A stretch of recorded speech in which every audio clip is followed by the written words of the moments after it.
محترم ناظرین کرام، السلام علیکم ورحمۃ اللہ۔ اگر آپ کو بدہضمی ہو گئی ہو، یعنی ڈائجیشن کے شکار ہوں، تو آپ اس آیت کریمہ کو 7 دفعہ پڑھ کر تھوڑے سے نمک پر دم کر کے چاٹ لیں، یا پھر پانی میں ڈال کر گھول کر کے پی لیں۔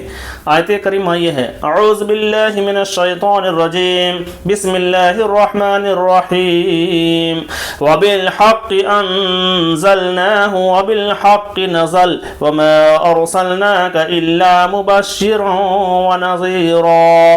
ترجمہ: اور ہم نے اس قرآن کو حق کے ساتھ اتارا اور یہ بھی حق کے ساتھ اترا، ہم نے آپ کو صرف خوشخبری سنانے والا اور ڈرانے والا بنا کر بھیجا ہے۔